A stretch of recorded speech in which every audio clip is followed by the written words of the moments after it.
Carrie Adams, and you're listening to Carrie's Connoisseurs, coming to you from Solid Gold Podcasts. Here we talk to the movers and shakers, the drinkers, the dreamers, and all the people who make it happen in the liquor and luxury industries from around the world. Well, good morning, everybody. And this morning, I've got a very, very, very special guest in my studio for you. It's Tim Atkin. Tim, hi. Welcome to Carrie's Connoisseurs.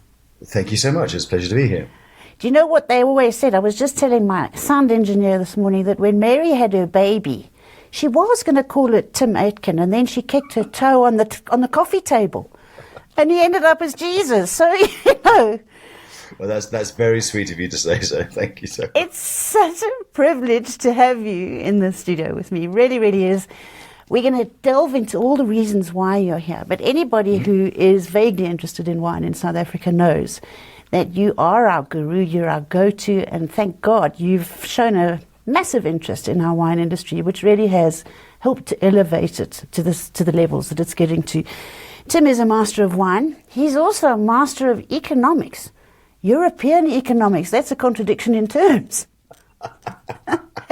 Yes, yeah, very true. Actually, yeah, yes. If you look at the Common Agricultural Policy, you could say that. And it was called European Studies. It was a master's in European Studies. So it included history and a bit of politics and some economics. History is also not allowed anymore. No, exactly. Well, history was fine. I was good at history. I was economics. I'm definitely. It's the maths. I can't do the maths. Can you once? No, you've got to do the maths, Timothy, because as you get older, you realise that the whole world is governed by maths. Yeah. But anyway, that was very clever of you to do a master's in economics if you couldn't do maths. I don't know how you did that, but it's good. It's good. Tim developed an interest in New World wine producers, really, not just South Africa. But let's focus on South Africa. Why South Africa? When did you first come?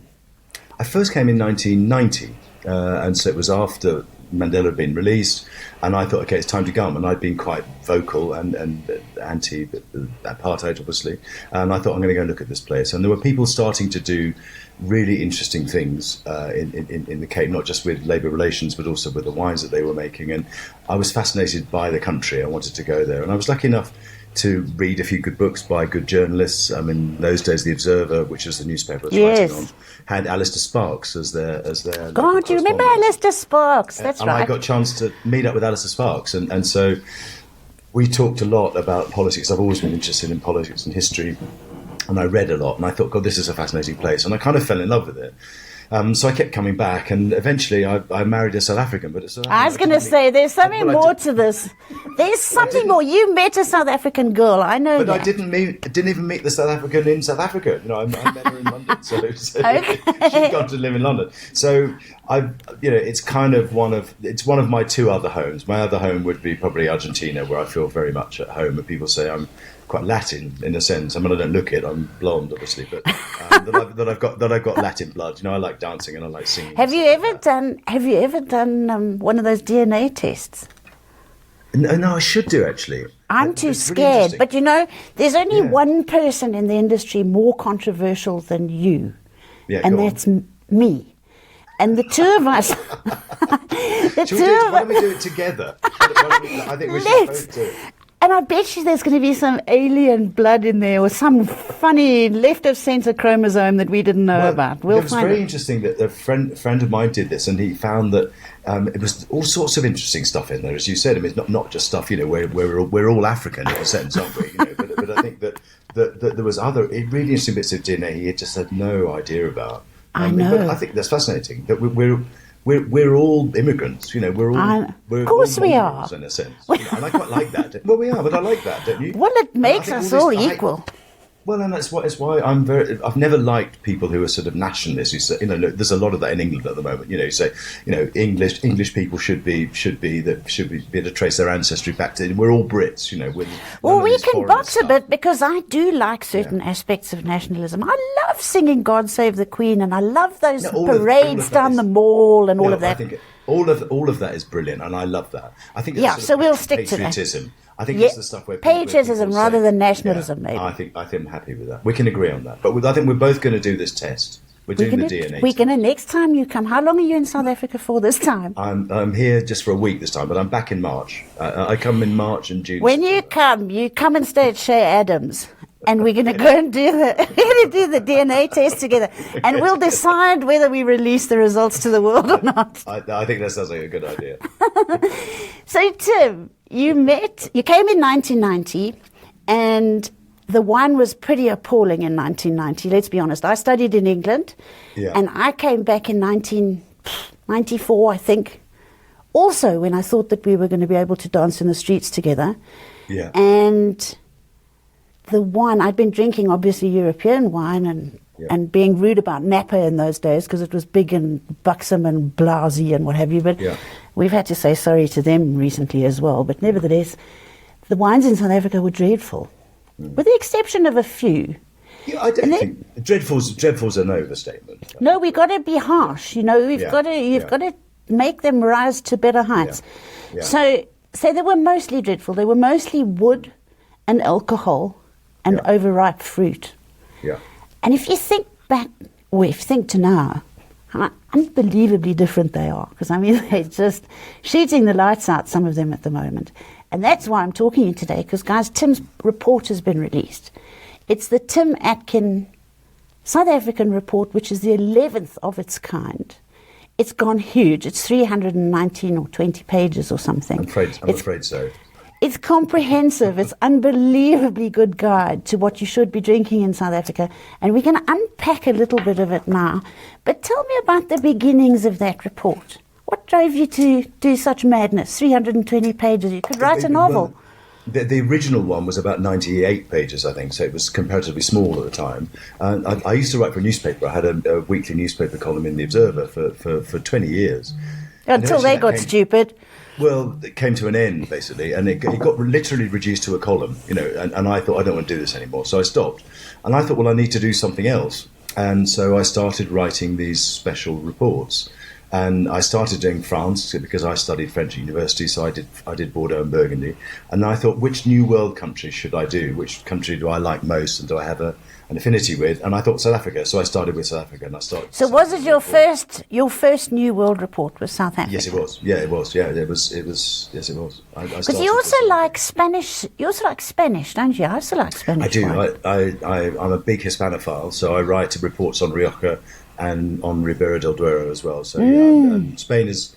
I basically like Spain, South America, and South Africa. So it's anything with an S in the title that sort of appeals to me, really. I hope your genes are going to throw some of that in the mix. Maybe 6. I don't know. S. What? What happens if I find out that I'm German or something? Or Oh my goodness! We won't divulge it. If we don't like the result, Flemish. If we don't like the result, we'll change it. Okay. So from South Africa, you started going around, and let's tell everybody how you amass the info that goes into this report, because it's comprehensive and substantial. Tell us. Well, I always go and visit people, and the majority of the wines that are in the report are based on visits. So I go and sit opposite the winemaker. I mean, sometimes the owner as well, and sometimes the owner is the winemaker. I tend not to do it with PR people or marketing people because I find that they're trying to sell you something. That's their job. Yes. And I taste the wines, and I write notes, and I do scores, and I always write them by hand in a little. I do too. I've still got a fountain pen that I write with. There we go. I've got a quill pen. Beat that. Do you take it? No.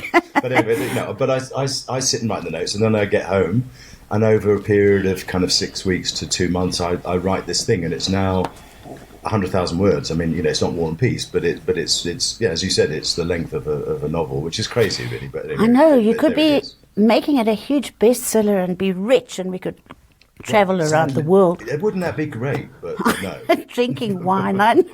but please buy the report, folks. Every little help. That's what I was going to say. Everybody. Don't so share Tim, it. you can shout from the rooftops now. Where do we go and buy it? On a www.Tim Atkin, or what do we? How do they buy it? TimAtkin.com. Yeah, modestly named after myself, and it's under special reports. But if you go onto the homepage, you'll see it there. It just says South Africa report out now. Well, we'll link it. I'll link it to one of my newsletters or something. One you're of the really kind. clever children will do that for me, because it really is worthwhile.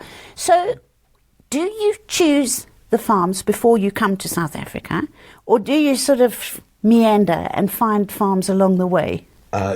Pretty much I choose them, and they tend to be the same ones every year. But basically, I have one of the things I've done in the report, and I've always done, has been to classify the estates, or rather the producers. And I use something based loosely on something called the 1855 Bordeaux classification, which divided them into first grade, second grade, third. I'm so fifth, pleased, because I've always said, before I die, I want appellation control in South Africa, because I think it was the single biggest contributor to bad quality wine. Because people had farms and they were just planting Chenin and Chardonnay and everything on one farm. And we all know that it's sort of now organically evolving. That That's cab, definitely true. it's definitely changed. I want your comment on it, but you must notice it as you go around the farms No, to see who's planting what. No, just finished that thing. A point about the classification was that the people I go and see tend to be the people who are in my top five tiers, really, and there are 25 in each, so 125 producers. And then I also do grouped tastings. So I do, I might go to Paarl and taste 8 producers from Paarl, or go to Franschhoek and taste a dozen producers from Franschhoek and sit there with them for an afternoon or a day and do that. But I like the face-to-face. I mean, it's like it's much better. The interview we're doing now. It's much easier, even if you're doing a radio interview or a podcast, if you can see the person you're talking to. Absolutely. There's an energy, isn't there? You need to share that energy. I think so, yeah. Yeah. So that is another thing. We've got so many things to talk about, but I don't want to steal you for too long, because I know everybody is very jealous. They all want Tim. It's easy to rate good wine. Yeah. It's not so easy to rate mediocre and entry-level wine. And in a country where we have 62-odd million people who drink brandy and beer, and we really want them to drink wine, they can get 26 drinks out of a bottle of Klipdrift with a bit of Coke or ginger ale or soda or whatever. And they can get maybe 3 drinks out of a bottle of vino. Yeah. How are we going to convert these people if they are paying 200 Rand a sip? We need to find something and somebody who is going to send them on the ladder up to Urban Sardi's wines. Do you do that? Yeah, I can try. I mean, I think it's interesting that when I was researching the report, I didn't realise, to be honest, but I do now, that the average price of a bottle of wine in the South African market is the equivalent of 30 Rand a bottle. I mean, it's, because most people are drinking bag-in-box or things like that, so they're drinking liters, as you said. I mean, we have to remember that not everybody, has the money to afford more expensive wines, and that some people can only afford that, right?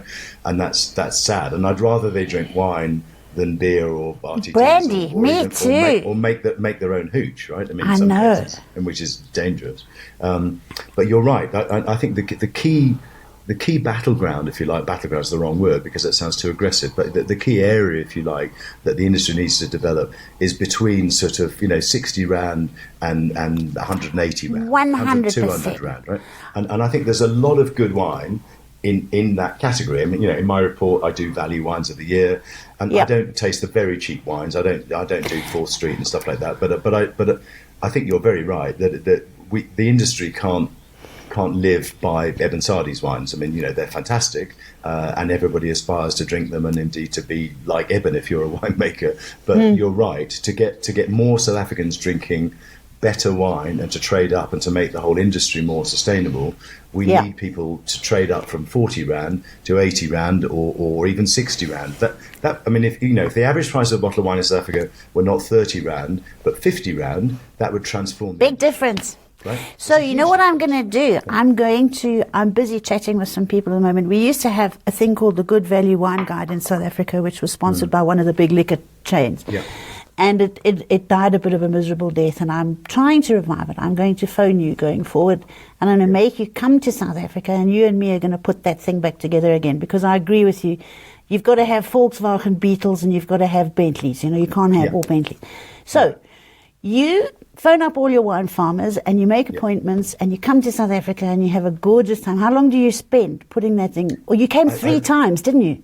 Yeah, I basically come for 10 days in March, so I usually kind of during vintage or at the end of vintage. Then I come back in June for a month, and that way I can taste the new vintage. So this show is tasting the 2023 Sauvignon Blancs and things like that, and a few Chenins, not the reds so much. And then I come now in September for a week to launch my report. So that's why I'm here now. So 3 times. Don't you love the Chenin Blanc in South Africa at the moment? I think it's incredible. I think it's your strongest white grape variety, and the diversity is amazing. And also, if you think where it's come from in 20 years, the 20 years ago it was regarded still as a workhorse grape. And now, it's still a workhorse grape in some instances, but it's a thoroughbred too. I think that... Well, what's so amazing is that it used to be Steen, as you know, and it was chaptalized to hell and gone, and it was always sticky sweet, or it went into brandy. And God bless the KWV, it was the backbone of the financial sort of skeleton of the South African wine industry, was Chenin Blanc, because brandy made all the money. But when I was at Varsity and we were all studying and what have you, there was Chenin Blanc in pupsucker, in bags, and in boxes, and you could buy it. I mean, honestly, Tim, it was like 50 cents a litre you could buy the stuff, but it was all sweet, and so nobody took any notice. Then and that's 20 years ago, isn't it? Not even 10 years. How old do you think I am? 10 years ago. you know, born the same vintage was a very good year in Bordeaux. It was. I know. So, We're better keep quiet about that then. Wait, I need to switch this phone off. I've got somebody... 1982. It was 1982, Tim. That's when it was. I need to switch this phone off because it's not switching off, and there's somebody very persistent about... I don't know how you switch it off. Cal, I don't know how... There we are. Thank you. Sorry about that. So Chenin Blanc was like the sort of financial vehicle of the South African wine industry, and they used to make it largely at the cooperatives, and the bulk of it went into brandy, and that was Chenin.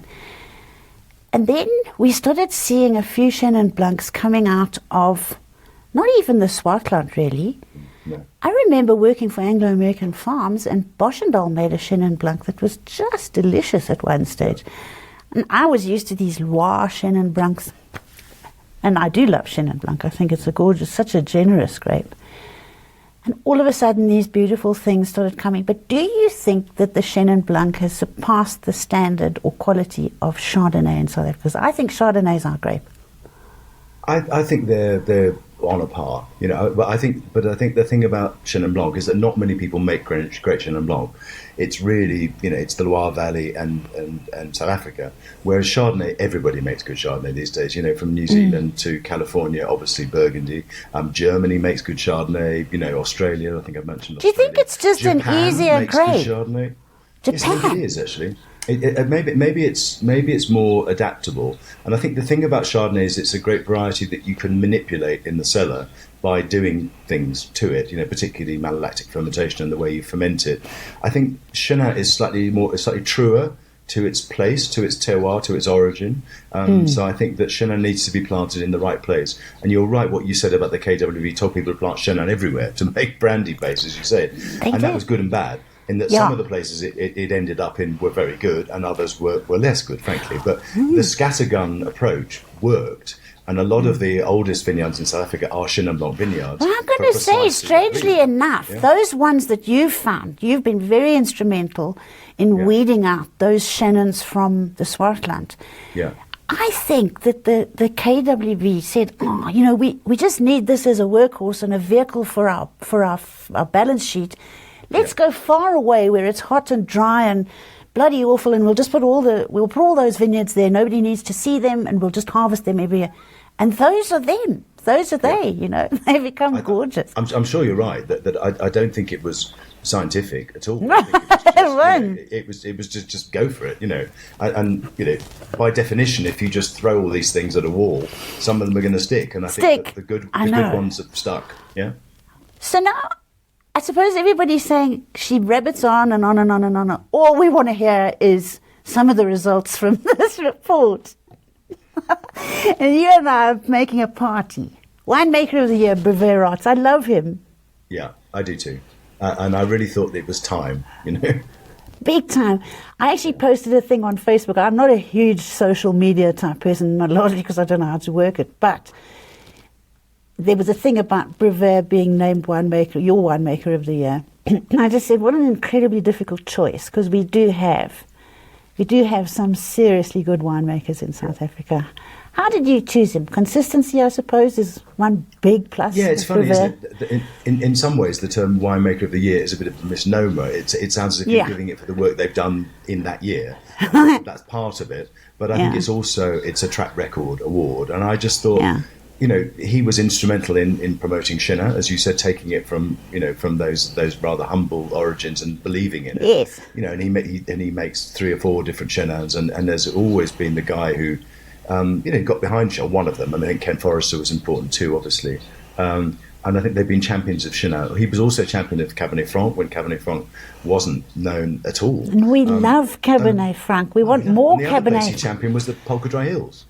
Polka Dry Hills, people regard Polka Dry Hills, it was the cheapest land in Stellenbosch, viticultural. Well, it's a bit of an ugly duckling, Tim, let's be honest. It was a fifth of the price of Helderberg land.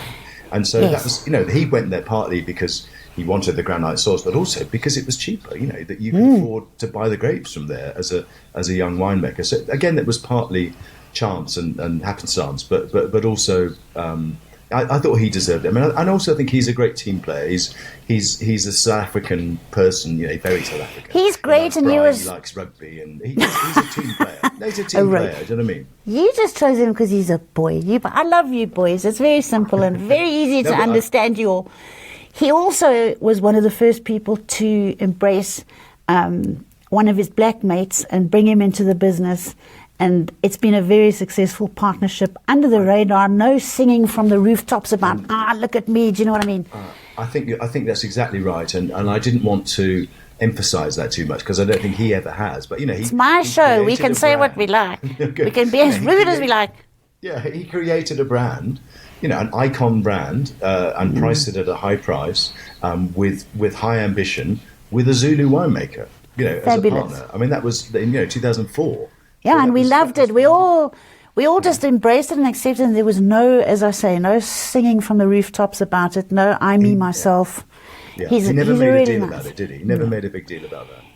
Marelise Niemann, Memento. Yeah. Every Afrikaans joke has got a Marelise in it. Let's just be dead honest. Now, this is not a joke. She's real and she's alive. I've seen the YouTube clip actually. I can't say it on your thing, but there's a there is. Yes. Talk to me about Marelise now. There's a funny story about this. So Marelise has been in the frame several times. I don't know if you know Marelise, but she looks very young. She's looked the same for for like 10 a baby. years. She looked like a baby. And I said to her, Marelise, it's very difficult these days to ask people how old they are. The years. We're in a Me Too world now. And so we don't want to be offending anybody now. For goodness' sake, I said, Marelise, I hope this isn't a rude question, but can I ask how old you are? And she said, I'm 39, but I turned 40 on the day that South Africa play Scotland in the World Cup. And I thought, shit, that's just before my tasting. So I said, okay, if I give you the young winemaker of the year, you'll still be 39, won't you? I'll give it to you today. And so she's got it. So she got it on Tuesday. Brilliant. And so Marelise, she didn't get it because she's 39. She got it because she's brilliant. And I think she's championed a lot of these great varieties like Grenache Blanc, and Grenache Noir, Grenache Gris, Tinta Barocca, which are kind of climate change varieties. And I think, obviously the climate is getting hotter and drier, mostly, not this year so much in the Cape. But I think that it's very important that she's championed those great varieties. And that was one of the reasons I wanted to give it to her. No, it was very well deserved. And I agree with you. I love all those varieties. And I've always maintained that we do have a Mediterranean climate here. And we should be planting Mediterranean varietals here. And it's only recently, I can remember many years ago when I dreamed of one day speaking to you, and you were saying that Shiraz was probably going to be the red varietal to come out of South Africa, and I agreed with you then because of our Mediterranean space. Yeah. I'm not sure I still agree with you. We can box on that one a bit. There's some lovely Shiraz coming out of South Africa, but in the report, the most successful grape variety was Syrah this year. I saw that, and I am going to box with you because I want it to be something else. I want it to be something else, but we'll talk about that another time. Viticulturalist of the year, Willie Mostert. Yeah. That farm that he works for is like a bit of an iconic age-old. It's Weltevrede, isn't it? Yeah.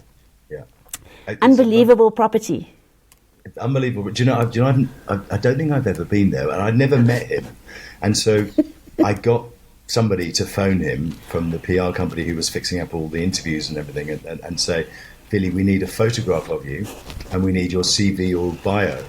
And the message came back, he doesn't have a photograph of himself, he doesn't have a CV or a bio, and he doesn't want to come to Cape Town to receive the award. So of course he doesn't. He's only got a 300-year-old safari suit. He's not going to dress up for you.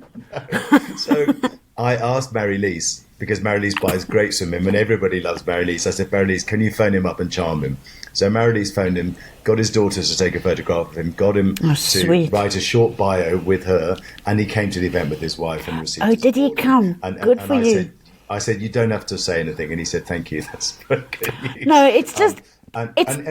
he's salt of the earth, and that kind of... I love those people, those kind of farmers who have, their families have worked the land for generations. They love their vineyards, they love their land, and he's been genuinely innovative in bringing in all these grape varieties again with climate change in mind, from places like Spain and Portugal and Greece and southern France. I think he almost saw this coming 20 years ago, right?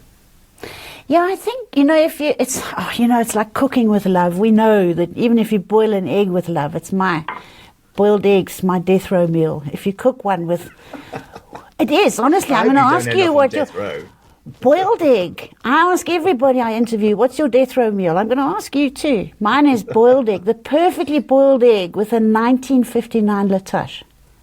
Oh, yeah, that'd be nice, wouldn't it? I think and some soldiers to dunk. What's yours? I think mine would be lamb cutlets. Really? Yeah. How would you do that? On the braai. On the braai? Yeah. I mean, the way they do them in Spain, basically. So they cook them over vine cuttings. And when I'm lechazo, so when I'm going to Ribera at the weekend, it's wall to wall lechazo, folks. There's a lot of lechazo. I think I'd have lechazo with a nice bottle of Vega Sicilia. I was going to say, what were you going to drink with it? Vega Sicilia, maybe. Yeah, that'd be all right. Yeah, as long as you're paying. Mind you, if you're on death row, it doesn't really matter, does it? I'm going to say we'll steal the money. We don't care. We don't have to be tried for it afterwards. Oh my God! So Willie Mostert, he's our viticulturalist. Co-op of the year, Das Bush. I thought that was Whitey Besson. Wasn't that Whitey Besson's farm? It might have been, but I think they're now a producer's seller, aren't they? I hope so. Otherwise, I've given it to the wrong person. Otherwise, we don't. Well, let's skip that one in case we made a bugger up there. But no, I'm pretty sure they're a producer seller. Yeah, I mean, producer seller is sort of a group of producers, isn't it? I mean, they've been in the frame before and loved the wines this year, basically. Again, I haven't tasted them for ages. Grape varieties like Colombar, which is again is a slightly unloved grape variety. If you get the right plot, and it's an old vine project plot there, Colombar, and they're doing great things with Cinsault, again with Chenin. No, I thought there was an outstanding, but we hope co-op. If not, I've made a boo-boo. Okay, and we don't mind. We can always gloss over that one in another interview. Winemaking legend has to be Etienne Lariche. I was so chuffed when I saw that. He's one of my favorite people. Yeah. His wine, that Cabernet Reserve, and that little son of his has just sort of slipped very easily into Dad's shoes, and they're making fabulous wine. It's world class. I agree. I think they're making the best wines they've ever made. I mean, he always made great wines, and he made great wines at Rustenburg as well. And I've known him for a long time, and he's one of these people. He's very modest, isn't he? He's a quiet person. I know. I love it. He's not. He's always just got on with it. But I just think, what a tremendous winemaker and tremendous human being. Really. Gorgeous, and that's why I'm going to box with you about Shiraz. Go on. Because that Etienne Lariche Cabernet is head and shoulders taller than any Syrah in the country, I think. Well, it got and there's a few points, others. So it's close. I know. Yeah. It was a clever move, clever move. I would have given it 99. I got something right. Best cellar door experience, Blauklippen Vineyards. That's fun. It's one of the oldest properties in the country. And that was a total fluke. That I was actually at Blauklippen to taste a bunch of wines from Robertson. So the Robertson producers came to Stellenbosch on a Sunday morning, and because obviously Van Loveren now own Blauwklippen, and we were tasting the wines, and I just thought, what an incredible place. All these kids running around, there were parks, there was a market, there was great food, great staff, and I just thought, this is what wineries should be like, a place where people can go with their families. They can go for a meal on their own, with their partner if they want. But it's just fun, and I just thought they've just they've got the vibe right. And I think what you were talking about earlier is how do we persuade people to drink wine who are not wine drinkers? That's the answer, because it's not threatening. 100%. They don't feel they have to know how to pronounce Gewürztraminer or I Riesling know. when they turn up, or they'll be laughed at in the cellar door. They will really, but we're not going to tell them. But they can turn up and just feel relaxed and have a glass of wine and sit there with their family, or sit on the lawns. It's a beautiful property as well, isn't it? It's As you gorgeous. said, one of the oldest of the lot. And they were chuffed. They just sent me a message this morning. It was so nice. And you know what it's like. The people always whinge about stuff, and a friend of mine always says that complaining is free. That's why people do it. And I think know. So boring. It's so nice when you get an email from somebody saying thank you. You've kind of made our year. That to I be know. in the same world as Creation and Waterford and Delaire Graf, which are all fantastic at Cellar Door. Yes, and all got quadrillions and Brazilians of rands behind them, Well, exactly, yeah. Blauwklippen, I think, has just changed hands. I think I know the person. This is Van Loveren, the bloke isn't it? who's just bought it. Well, they've got a share in it. They've got a 20% share in it, and I know the other bloke. But I don't think it's been completely finalised, so we'll gloss over that one as well. Yeah. Overall, I'm just saying that was why I turned up. That's why I was there, really. I'm so pleased you went. It's brilliant. It's something that needs a big pant and some Botox in its bottom, because I think it's. We all need some Botox in our bottom. Oh my God, I know, but I'm scared of injections, so I can't do Botox. Sad. We're going to have to find a different alternative route to market for these wrinkles. Tim, overall white wine of the year, Elheit, of course, Chris. Yeah. What a genius. What an absolute legend. I'll tell you a funny story about this wine. So he didn't make it in 2020 or in 2021 because the vineyard nearly died, right, because of drought up on the Citrusdal mountain, and the people received their scores. And he got his score for this wine, which was 99 points. It was the highest scoring white wine. And I don't know if I'm sure you know Chris, and he's a perfectionist. And he wrote back to me and he said, "I'm sorry to say this, but I think you've overscored the wine." Are you sure? Oh, bless him. And as I said, lots of people moan about their scores, but in the history of this report, no one has ever said you've overscored my Too wine. much. But he did. And he said, do you want to reconsider? And I said, no, I tasted that wine over 3 days. I got alongside a lot of other really top Chenin. And I said, I'm sorry, but I'm sticking with my point of view.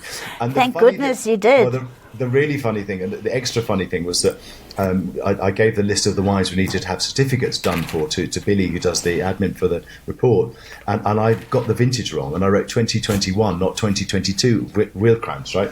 So we had a certificate printed that said 2021. There was no 2021 because it wasn't made, and I realised this, and so I phoned her and said, we've got to do so. We had to change the certificate, new certificate. Anyway, we presented him with both certificates. So he got the 2022 certificate and the 2021 for a wine that he never made.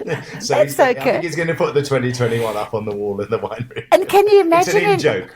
Can you imagine in like 300 years' time, people trying to uncover this misnomer? Say, but there was no 2021. Well, how did he get an award? And there'll be a whole conspiracy around that. He's brilliant, and it's well deserved, and that Chenin is delicious. Then Boschkloof. Do you know that? I remember Jacques. When I first came back to South Africa, I was working at Anglo-American Farms, and Jacques Borman was working with the Ruperts at La Motte. Yeah. He was the winemaker at La Motte, I think. Oh, and do you know the first South African wine I ever bought was a 1991 La Motte Syrah made by Jacques Borman. I bought it and loved it, and I took 6 bottles home with me from South Africa. Ah, you see, I also loved it. First wine I ever bought, and I think I'm right in saying that the grapes that went into that Shiraz or Syrah Same ones were from the Polka Dry Hills. I think they were from Reinecker, or part of them from Reinecker.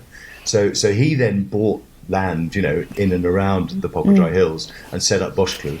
And his son, obviously, Renan, is now making the wine with Jacques. But they were both there to get the award. And so it was a nice sort of circularity to it. And it was about my history with South Africa, as well as Syrah and the way it's developed, but also his history with South Africa. And all these moments are emotional because they're about the Hugely. passing of time and generations. And Well, they're emotional and for old people like you and me. The Yeah, youngsters exactly. couldn't give a rat's, you know. But anyway, but I know what you Less say. of the old thinking. We were born in 1982. We've already agreed that. So I was so pleased about that because Jacques Boorman is a very unsung hero of the South African wine industry. He's Yeah. quietly made absolutely F-off wine for the last 40 years in this country. And he's never really shouted about love. Our winemakers actually in South Africa are quite nice and humble. You know, normally a winemaker comes with an ego that you can't get through the front door. Yeah. It's horrible. Jacques is one of those seriously under the radar people. He's gorgeous. His son is doing exactly the same, and I love to see. So guys, you're not going to get any because there's not going to be any available. But it's called Epilogue Syrah, and it comes from Boschkloof, and it was Tim's red wine of the year, and quite rightly so. Overall rosé of the year, Liefland, Liefkoers rosé. I have to say I haven't tried it. Tell me what Well it is. worth trying it. It's quite expensive. You know, it's over 200 rand, I think. I mean, for a rosé, that's quite pricey, but it's very ambitious. I think it's an absolutely fantastic wine, and they've actually won the rosé of the year, I think 3 times now. So you know, Really? the category is getting bigger. Having said that, they keep winning it because I like the wine a lot. I think you fancy his wife or something. I've never No. seen it. I've never heard of it. I don't understand why you keep giving it this. Well, it's the same team that owns Stark Conde. We like them. Yeah, Is it the Spaniards? Is it No, Jose?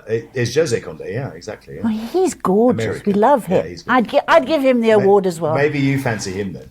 Yeah. His wife is nice, but you know, I'm keeping my hands. Well, let's leave that award. Let's leave the Rosé Award with them for now. Sparkling wine of the year, Graham Beck. We love Yeah, Peter. I fantastic. mean, Yeah. can't not. Peter and Pierre, you know, now the two of them together really doing a know. fantastic job, I think. And you know, Peter, known as Bubbles, I think he calls himself Bubbles as well. But I think Graham Beck is the best sparkling wine producer in the country, and you know their R&D work is amazing. And I think Graham Beck is just fantastic. And they also won the Discovery Award as well with one of their R&D projects. Yeah, I know.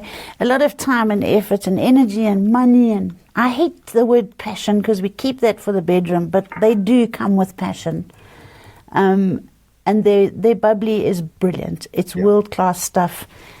I think and it's still better. not expensive, really. I was going to say, speaking. I think it's better than some of those bubbles coming out of England. I'm going to shoot darts at you that are so expensive. I have to say I agree with you. I mean, I hope this podcast doesn't go out in England, but It goes everywhere. It goes everywhere, man. They're going to be hunting me down in exactly the byways of Surrey and Sussex that we are. Why do you think I've got this hunted look in my eyes? With the It's a daily thing. No, some of those English bubblies are very expensive, but they are nice. But when you put them up against the gorgeousness of Graham Beck and Peter Ferreira's own bubbles as well. Yeah, very good. Yeah. There's no real. We should also mention Lelude and Conmont and Silverthorn. You know, these are all. I know. And Villiera, they're all very good bubbly producers too. We make good bubbles. I'm going to ask you a hard question at the end of this interview. Go on then. White wine red wine fortified and sweet. The Molyneux. Is that their Oloroso? No, not even that. It's just their straw wine. And the really? Is even better, but they don't make that every year. Even it's a non-vintage product. They don't release it every year. But this is the straw wine made from Chenin. What a wine, man! I mean, I think it's got like 324 grams of sugar, which you think would be overwhelming, but it's got such good acidity and balance, freshness. I mean, everything they do is very smart. She's a class. They're both a class act, and I love sticky wine. There is nothing more seductive than sticky wine in my life. I think it was a record number of sticky wines in the report this year. Good, because people don't drink enough sticky wine. I can remember one year I was doing a radio show with Jenny Chris Williams on a Friday, and I was interviewing Ken Forrester. Yeah, and it was I love him, yeah. It was Friday. We always did it on a Friday. It was a Friday, and it was raining and cold. I was at Norman Goodfellows. The shop was going ballistic. And I used to do this interview in the midst of all of this shit that was going on. And I ran upstairs to try and get some quiet time, and I honestly hadn't thought about what I was going to speak about on the radio that day. We used to do a suggested wine of the weekend. And here I had darling Ken, and he was rabbiting on about stuff, and he said, what are you going to choose out of the thing? And I said, you know what, I think I'm going to choose your noble late harvest. He's got a thing called, what's his wife's name? Teresa. Teresa, yeah. Tea, yeah. Tea. So he's got Ken Forrester tea. Yeah, yeah. And it was rainy and cold and miserable and horrible. And I said, you know what I think we're going to do? I'm going to take home a bottle of tea and I get my lover to lick it out of my navel all weekend. So we sold about 40 bloody cases that afternoon. So anybody who says that sex doesn't sell must think again. But aside from that, it's so delicious, isn't it? I'm just trying to get that image out of my mind before we continue this. I know, it was a long time ago when I still had a navel, you know. Or you can still see it. Or he could still see it. My God, we're going to get taken off YouTube. No. This is like semi-pornographic. So it's the Molyneux straw wine, which we love. Then pull yourself together, Tim Atkin. Fortified wine of your Boerplaas. We have to speak about Boerplaas because Coral Nell is one of our favourite people as well. Amazing. All of the Nells are great, don't you think? I think Boerplaas is amazing, and I think what Margot's done, obviously, with Leon, it's just been brilliant. I know. Have you tasted some of their wine? Yeah, they're brilliant. You know, and I think what they've done with Portuguese varieties, not just for port, for making white wines. And again, they're thinking about climate change and a lot of the stuff that Leon's doing with the Fledge. You know, they're buying grapes from all over the Western Cape and blending them. I think it's smart viticulture and smart winemaking to look across the Western Cape and think, how can I, maximise its possibilities? Yeah, I do too. So that was really well deserved. And then Donovan Raw. I want to run away with Donovan Raw. I had a tasting with him the other night. He's just gorgeous, and his wine is brilliant. He could put you in the palm of his hand and carry you in his pocket, I know. Donovan Raw's 2021 CWG Noah Syrah. It's extraordinary wine.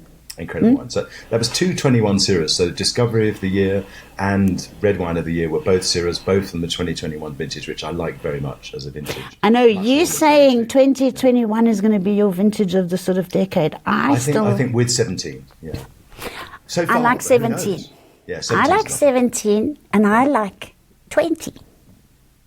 I like very good 20. 20s. 20 underrated. I think because it was the COVID vintage, what we remember of 20 was how awful that was. And I think, volumes were down and things like that. And I think a lot of wine was not made because people were worried about whether they'd be able to sell it, and whether they'd be able to pick it. I mean, it was a strange time. I mean, thank God we got through that. But I know. That was such bollocks. We'll have to have a program about that one day as well. But we'll talk about the wines that happened during COVID.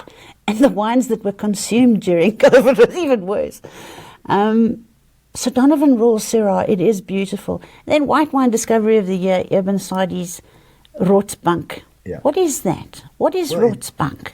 It's a vineyard right next to him, who I think is 38 years old, and he managed to buy the vineyard. I mean, even though he's based in the Swartland, had never made a Swartland Chenin because, that Skurfberg obviously comes from Citrus Mountain, and that Mrs. Kirsten comes from the Jonkershoek Valley, from Stellenbosch. So he'd never made a Swartland Chenin Blanc, somebody who's associated with the Swartland.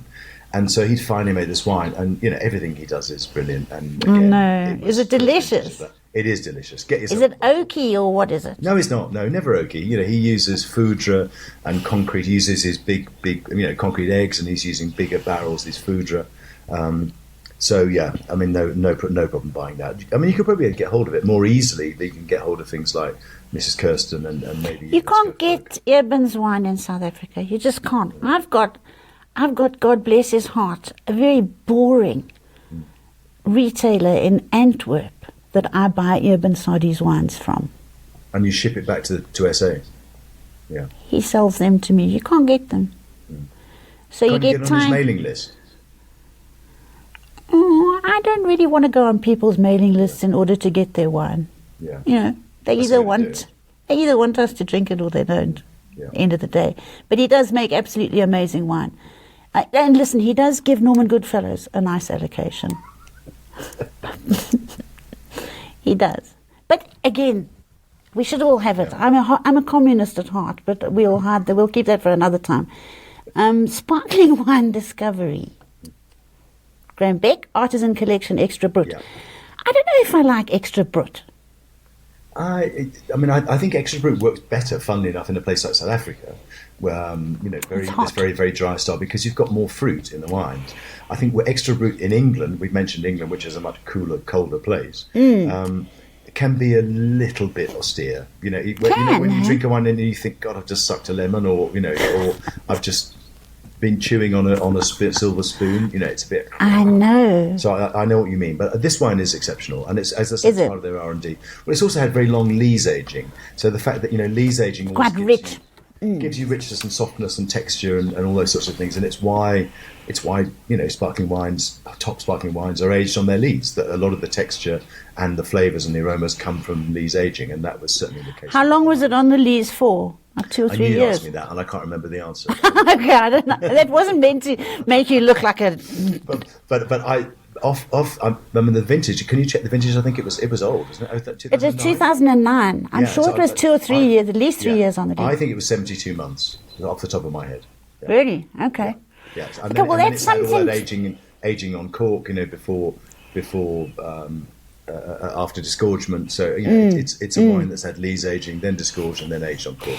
He's nothing of Peter's is horrible, so I'm happy to try it. But I always say, people talk dry and drink sweet. I mean, if you want something sort of Rubenesque and sexy and round and gorgeous and full in your mouth, you're not going to drink something extra dry. But I'm going to try that. Best value white, Windmeal Cellar. Yeah. Where did that come from? I just love the wine, and I couldn't believe that it was an OVP wine, an Old Vine Project wine. Selling at such a remarkable price, and I think in some ways it's a sad thing, that these old vineyards are being used to produce something which is not that expensive. But I think a lot of what they sell is in bulk. It's a bulk seller primarily. Yeah. But it just shows you that within these cooperatives, you've got things that are making these incredible little jewels. These old vineyards that can produce something pretty exceptional at great prices. So I mean those are the things. Yeah. Those are the things we're going to go hunting around South Africa and find, and we're going to we're going to do the communist wine book for South Africa. We're going to take the wine. Teerhoek Chenin Blanc, fantastic. Yes, again, bargain, total bargain. Gorgeous, I know. So that's something for everybody to go and look for. Windmeal Cellars, Old Vines Project, Reserve Chenin Blanc, and Paarl is hot, and Paarl is sort of a poor relation in the wine industry in the Cape, really. And I love the grapes that come out of Paarl. I was speaking to Martin Smith from Passerine the other day. He's a gorgeous boy. Yeah.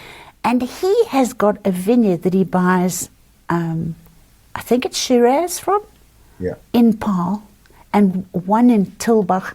And that's sort of Paarl-Tilbach area where it goes up like 44 degrees during picking time. It's hot.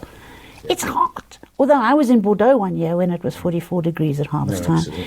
Well, and Tilbach is still part of coastal South Africa, according to the one Spirits Board. It's crazy. How effed up is that? But anyway, Paarl is producing some quite nice Chenin Blanc. They do. It's ripe and it's rich and it's honeyed and it's lovely. So I'm happy. Anyone can go and buy that Windmeal Cellars. Go and buy it, guys. Best value red of the year, 2020 Alto Rouge. How on earth? But that's also Swartland, isn't it? I don't know. That Alto Rouge comes. No, I'm sure it comes from the Swartland. I think that it's probably some. My guess is there's a bit of everything in there. I suspect there might be some Stellenbosch because they certainly had vineyards before. I don't know what's happened to all the old Alto vineyards. Have probably been sold off, have they? But yeah, and Distel sold everything off. I think it's half beer in the bottle at this stage of the game, isn't it? Let's hope not. Little bit beer that starts with an H. I think that most of the grapes for Alto Rouge come from the Swartland. They used to, anyway. Yeah. We'll try. We'll check. Yeah. We'll check. Who's making Alto at this stage of the game? Is it still here? Yeah. Oh, really? It's still there. Yeah. Amazing. Yeah. So that's good. All those guys who go to the shop and they look for something for Friday night, and the only thing they can recognise is Alto Rouge. Alto Rouge is a good brand, and it's affordable and produced in good quantities. There are probably 1 million bottles of that, I'd have thought. Easy peasy, I think. Yeah. So that's fabulous. I love seeing things like that pop up on a report like this, which is uber super impressive. And then best value rosé of the year. What did we do with that other rosé? What's this? Oh, this is best value. 2022 Noble Hill Mourvedre. We like Mourvedre rosé. We like Mourvedre, and I really wanted to reward Noble Hill because I think Christopher, American owner, young, dynamic, he's doing great things, and I think he believes in earlier picking and trying new things. And I thought that rosé was just lovely, delicious. So and you know that farm has been intelligently planted. It was owned originally by a man who was left Johannesburg, I think, to get away from me. He was my doctor, and I. He wasn't the guy with the sweet wine, was he? No, we never had that kind of a relationship. But poor John Coburn, I'm terrified of doctors. So anyway, I think he ran away from Johannesburg to get away from me. And he bought that wine farm, and it was in such a lovely space and spot. And he started making wine. He was a doctor. But it was an intelligent approach to wine farming. And you can taste it in the grapes, I think. Well, and I think the Simonsberg Paarl is an undervalued area, don't you? I mean, people think it's Paarl, but it's actually more Simonsberg than it is Paarl. Right? Yeah, exactly. Then, of course, the best sparkling wine, best value sparkling wine comes from the KWV Laborie. Yeah. It's fabulous. It's an old bicycle that we all jump back onto every now and again. It's great. And they've got a great team. I really like the KWV team. Do you know? It's one of my most fun visits. They're funny. You know, they're enjoying themselves. Marco's hilarious. I know, and I love the wine that Iselle is making.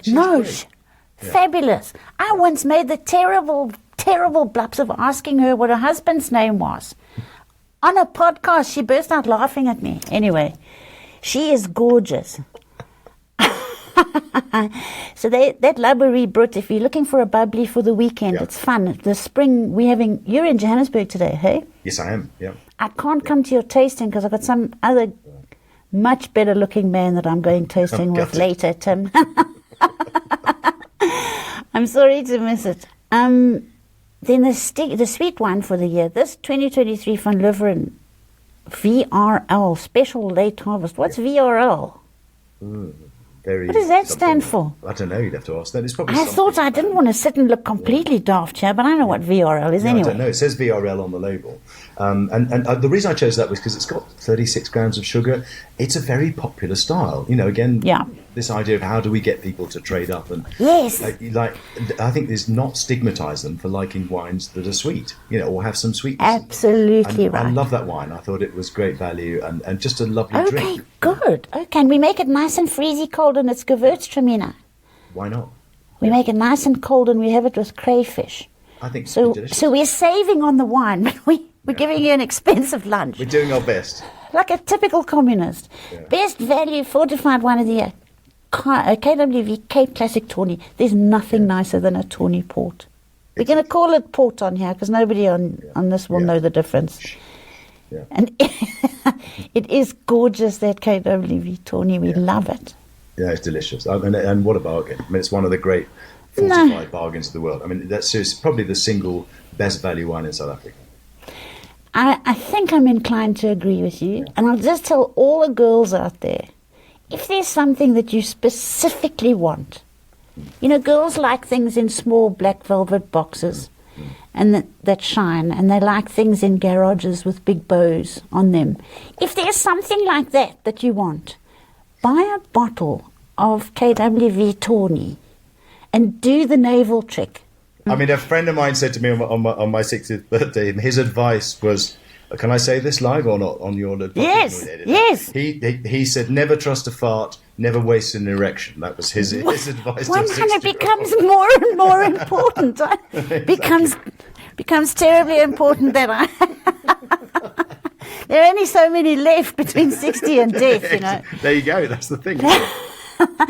Tim, your report is a triumph, just like it always is. I'm going to read through it very carefully, and I'm going to look at all the things, and I'm going to come back to you during the year, and we're going to catch up on more interviews because we have fun and we can keep telling everybody what to drink. We've had a lot of fun. We do have fun. I need to ask you, because everybody knows that you're clever and that you've done an amazing amount for the wine industry, and we need 2 million more Tims on the planet Earth. But there's some things. What about the man, Tim? Where were you born? I was born in Dartford, in Kent, and the only other person that I can think of who was born in Dartford was Mick Jagger. And I think the only famous person ever born in Dartford was Mick Jagger. Other than that, it's my. Well, listen, that's it. I wouldn't mind being coupled on the tote with Mick Jagger. I love dancing, and Mick's a bit of an inspiration. He's still going at 80-something, isn't he? You know what? I've been told that white people should not dance. They look like a frog in a blender. You're not supposed to be dancing if you're white. You've got to look at my Instagram feed. Watch me dance on my Instagram feed. You might change your mind. Well, that's the thing about the genes again. Who knows where the genes You see those genes? It's Hawaii. And you sing as well? I do. I love singing, yeah. Do you play an instrument? I play the guitar very badly, largely to accompany myself, yeah. But I do like singing very much. I played the guitar and tortured an audience in a steakhouse for a couple of years to pay for my university fees. I've done that. When I was young. Same thing. No, I know, and alarmingly, the owner of the steakhouse concerned kept me on. I don't know how it happened, but he did. So we love to sing and dance. We like to drink wine. We like to grow wine. Viticulture is one of my things. Did you love viticulture most in your course, or what did you love? No, I didn't. But I think I love people most. The thing I like most about wine is the people. But I do like the places. I mean, wine is grown, or grapes are grown in some very beautiful places, and I love it. I was a city boy, really. I was brought up in London, and I think that wine has helped me to develop that side of myself, an appreciation for nature and the seasons, and just kind of looking around you. I mean, I like taking photographs. That's another big thing of mine, and I think that photographing nature is something great too. Photography is good. You play golf? A little bit, not as much as I used to, really. Sadly, I don't have the time. But go to the gym, try and keep fit, try and keep the flab off. What? I know your wife will find an 18-year-old. Be careful. Will, That's what us South African girls do. Then, what book sits next to your bed at night? Do you read? I read massively. And if anybody follows me on Instagram, I often post the books that I'm reading. I'm reading a book at the moment about the 1966 World Cup and the England team that won the 1966 World Cup, which was the last time we won anything. I was going to say, never won anything since. Apart from the 2003 Rugby World Cup. And it's about what happened to them and the way they were treated. And it's a book about how we treat our heroes. And I think a lot of them were treated very badly. So it's a really fascinating book. I've got it here. Here we go. It's called Answered Prayers. Very good. So how do you think we treat them badly? Well, I don't think that they were kind of forgotten about, really. And a lot of them, some died very young, and a lot of, they didn't make a lot of money out of it. The rewards were small, really. They'd won the World Cup. And as you pointed out, we don't win things very often. But this year, who knows? No, we're not going to win it this year. So that's what you're reading at the moment. Have you got children? No children. No. That was probably a wise move. I have one. And he lives in. Maybe it just didn't happen. But. Yeah, well, just look at the world that we've got at the moment. It's quite a tricky world to sort of introduce people into. Right. I've thrown my child into the wine world in England. The poor thing. It's not what he had in mind at all, but that's where he is. If I were to say to you, you've got a bucket list, and I know that you've done lots of the things on your bucket list because you're a high achiever. Have you got? What's your biggest thing left that you really want to do? Places I'd really like to go. I'd like to go to Japan. Never been there. I'd like to go to Bolivia, and I'm going this year. And I would like to go to northern India. I think to Rajasthan. Not for wine, obviously, but just to see the place and take photographs. So those are the three places I'd like to go to. Other than that, I've probably been everywhere I really want to go. You're a legend. I loved speaking to you. I'm going to catch up with you again, lots. And next time you come to Johannesburg, it's Shay Adams. I won't turn your bed down. We're going to have dinner. But we might get the sticky wine out. We're going to get the sticky wine out, and we're going to have the DNA test. That's what Tim, thank you so much for joining me. It's been such fun. Mwah. I've loved it Thanks. Too. Thanks for everything. Cheers. Bye. Another production from Solid Gold Podcasts.